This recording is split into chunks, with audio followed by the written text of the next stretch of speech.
Well, good afternoon. Greetings, Dr. Tony Mitchell. Welcome to another expression of Kente Arts Alliance interview, review of things past, present, and future. Well, I'm glad to be here. Thank you very much. So, I've just known you in town as a drummer, but you are Dr. Tony Mitchell. So tell us about that title. Well, I think I'm blessed in that, as I was sharing with you, I had the good fortune of being raised by grandparents who came from the segregated South and migrated to Western Pennsylvania in the 1940s. I came along in the 1950s and had the opportunity to live with my grandparents for 7 or 8 years. During that period, I heard wonderful stories, but also heard stories about resiliency, about struggle, about overcoming adversity. And as a result of that, I think I developed this interest in history. I developed a rich interest in learning specifically African American history and African American struggle. And living during the 1960s was such a very rich period in my life. A lot of things were happening during that period. In addition to having grandparents who were wonderful role models, I also had teachers who were very inspirational. And even though I was very involved in playing sports, I had many of my coaches and teachers stress the importance of education. And as a result of that, after graduating from high school, I attended Penn State for a couple years. Then I transferred to Geneva College and earned a undergrad degree there. After that, I came to Pittsburgh in the late 1970s. I actually started my career in the world of fashion merchandising for a short period of time. Had the opportunity to land a position at Penn State McKeesport, which is now Penn State Greater Allegheny.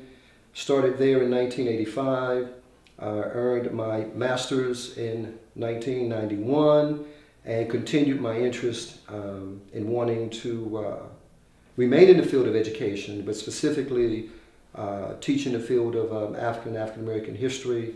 And I earned a doctorate degree from Indiana University in 2006. So that's just a snapshot of my background and my progress in the field of education. Your experience with your grandparents, where were they? My grandparents lived in Aliquippa, Pennsylvania, but they came out of a little small town in the rural South, Lumpkin, Georgia, which is a very small town, probably total population less than 1,500 today. They migrated in the 1930s to a larger city, Columbus, Georgia. And in the 1930s and 40s, several of my grandfather's siblings decided to leave the South during that period of migration. And my grandparents eventually settled in Aliquippa in around 1947. I see. Okay. Well, so that history pretty much talks about your academic side, but how did you wind up with the drum? Well, I think the drum was a blessing,